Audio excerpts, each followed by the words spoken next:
बिस्मिल्लाहिर्रहमानिर्रहीम। लाखों करोड़ों दुरूदो सलाम मोहम्मद मुस्तफ़ा सल्लल्लाहु अलैहि वसल्लम और आले मोहम्मद पर। मैं हूं उमर दराज गोंदल।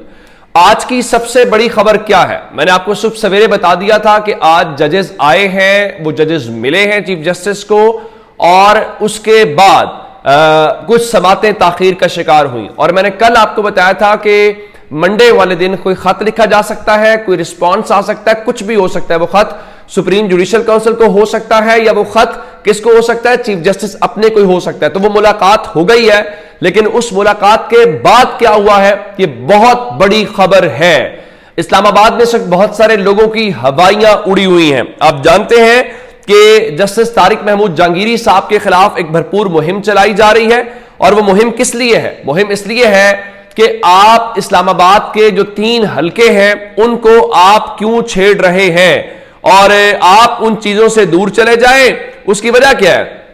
उसकी वजह यह है 46, 47 और 48 3 हलके हैं इस्लामाबाद के, और वहां पे आज भी जस्टिस तारिक महमूद जहांगीरी किसी प्रेशर को खातिर में नहीं लाए।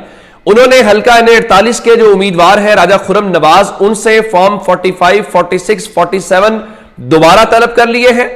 और उसके अलावा जो अंजुम अकील खान है, उन्होंने बताया जी हमने फॉर्म 46, 47 जमा करा दिए हैं। और उसके बाद जो दूसरे हैं तारिक फजल चौधरी, उनको यह कहा गया है कि आज जो है वो जमा ना करवाने के ऊपर उनके ऊपर 20,000 रुपए जो अदालत ने जुर्माना किया है। और उसके साथ ही तारिक फजल चौधरी को यह तंबीह की गई है कि अगर आइंदा समात के ऊपर आपने फॉर्म 46, 47 और 47 जमा ना कराए तो आपको ना सिर्फ शो कॉज नोटिस जारी करेंगे, बल्कि आपकी असेंबली रुकनीयत भी मुअत्तल कर देंगे। यानी आज जजेस ने किसी भी तरीके से तारिक महमूद जहांगीरी साहब न डरे हैं न झुके हैं। उन्होंने उसी तरह अपना केस चलाया है, उसी तरह रगड़ा है, यही उनका जुर्म है। लेकिन उस जुर्म के बाद, चूंकि पिछली बार जब जजेस ने खत लिखा था ना, तो कहा जाता था जी आप खत क्यों लिखते हैं, आप जज हैं, करें ना कार्रवाई, नोटिस जारी करें ना, आप इदारा जाती रिस्पॉन्स दें। तो जनाब बहुत बड़ी खबर यह है, वो जो सरप्राइज था, जो इंतजार था, वो आ गया है और इंतजार खत्म हो गया है। और वो खबर यह है कि इस्लामाबाद हाई कोर्ट ने इदारा जाती रिस्पॉन्स देने का फैसला कर लिया है।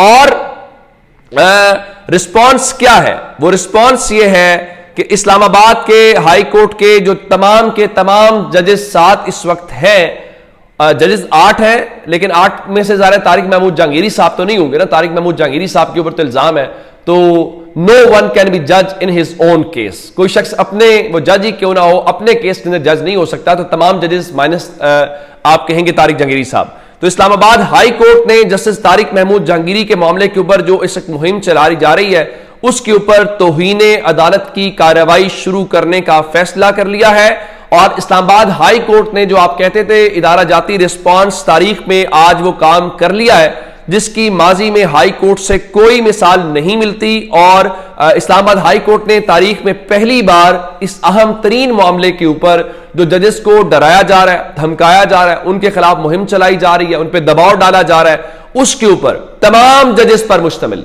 फुल कोर्ट बेंच तश्कील दे दिया है। और अब से थोड़ी देर के बाद अदालत जो है इस मामले को आज ही समाप्त करेगी। ये नहीं कि ये देखा जाएगा या इसको नोटिस दे लिया, नो नो नो, आज के दिन ही बेंच बना है, आज के दिन ही अब से थोड़ी देर के बाद समाअत जो है वो शुरू हो जाएगी। तारिक महमूद जहांगीरी साहब के अलावा पूरी की पूरी इस्लामाबाद हाई कोर्ट इस केस को टेकअप कर रही है। चूंकि जाली डिग्री का वो जो एक मुहिम चलाई गई उनको दबाव में लाने के लिए, तो उसके ऊपर फौरी तौर पे कानूनी कार्रवाई करने का फैसला कर लिया गया है। अब बेंच में कौन कौन शामिल है? इस बेंच में जस्टिस आमिर फारूक शामिल है जो बेंच के सरबराह हैं।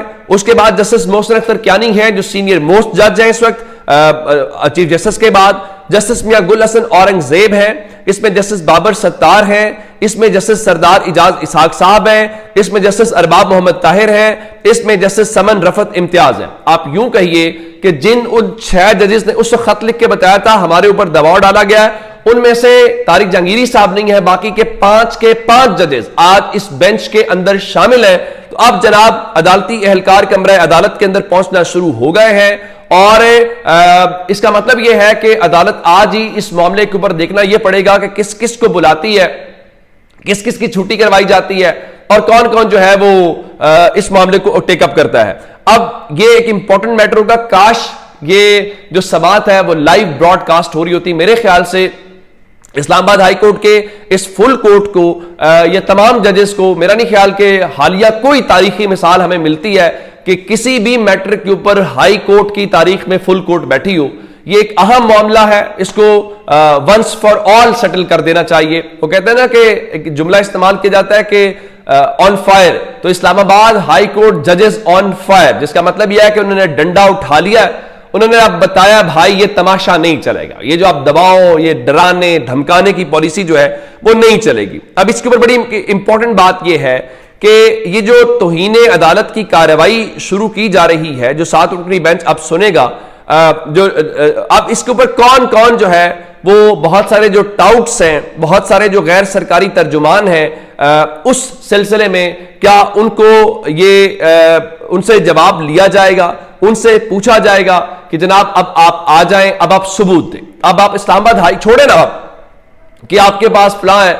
अब वो तमाम वो जो उनके मुंह में आता है वो बकना शुरू कर देते हैं, जो गंद है वो फैलाना शुरू कर देते हैं, सिर्फ इसलिए कि आप चाहते हैं कि जजेस डर जाएं, आप चाहते हैं कि जजेस झुक जाएं, आप चाहते हैं कि जजेस वही करें जो आप चाहते हैं, आप चाहते हैं कि आइन और कानून की कुछ मुल्क के अंदर बात ना करें। तो अब आपकी बड़ी मेहरबानी होगी, आप जाएं इस्लामाबाद हाई कोर्ट में, जज साहब के सामने रखें कि जनाब हमारे पास ये सबूत है, ये जज साहब की जाली डिग्री, इनको निकालें। अगर अब आप पीछे हटे तो इसका मतलब ये होगा कि इस मुल्क के अंदर एक पूरी मुहिम एक पूरे ऑर्गेनाइज तरीके से किसी की शय के ऊपर, किसी के इशारों के ऊपर किया जाता है। माजी में क्या होता रहा है, अदालतें इनके इशारों के ऊपर नाचती रही हैं, अदालतें इनके कहने के ऊपर साबिक वज़ीर आज़म को फांसी पर लटका देती थी, मार्शल लॉ को जस्टिफाई कर देती थी। एट द एंड गंदा कौन होता है जी, वो फलां जज ने ये कर दिया। तो अब जजेस कह रहे हैं भाई आपका गंद आप उठाएं, हम ये गंद नहीं उठाएंगे।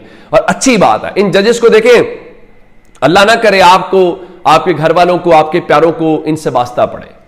उन जजेस बेचारों ने जिसमें से वो गुजरे हैं, उनकी फैमिलीज गुजरी हैं, उनको जो है वो सलाम पेश किया जाना चाहिए कि उन्होंने कम से कम बहादुरी के साथ, दलेरी के साथ, ये जानते हुए कि इस मुल्क में नताइज क्या होंगे, क्या कुछ फेस करना पड़ेगा, जो वो कर रहे हैं, जो आप और मैं नहीं कर रहे, जो आप और मैं नहीं कर रहे, उनकी फैमिलीज ने सफर किया है। क्या दबाव होगा जिसके जज के वालिद को कोयटा से उठा लिया जाए, आप मुझे बताएं उसका क्या सूरत हाल होगी।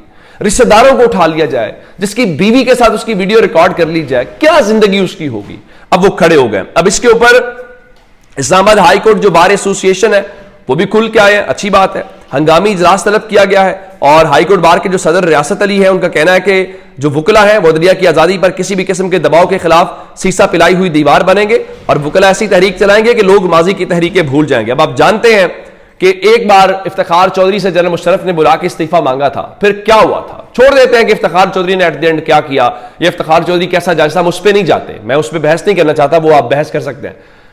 लेकिन इनकार किया था उस वक्त जो उस वक्त के जर्नैल थे, उन्होंने उनको जो जिस तरह से उनको कहा कि आप इस्तीफा, ये सब कुछ किया। लेकिन फिर पूरी कौम खड़ी हुई, वुकला खड़ी हुए, फिर वो वुकला तहरीक चली, फिर वो जनरल मुशर्रफ जो है वो शिकस्त से दोचार हुआ। वो जनरल मुशर्रफ आज पाकिस्तान के अंदर, उसको पाकिस्तान की अदालत ने आइन तोड़ने के ऊपर गद्दार करार दिया। उस जनरल मुशर्रफ के साथ अपना नाम नहीं जोड़ना चाहता। अल्लाह ताला उसको गरीब रहमत करे। अब उसकी ज़ाहिर जो दुनिया से चला जाए उसके बारे में बड़ी एहतियात से बात करनी चाहिए।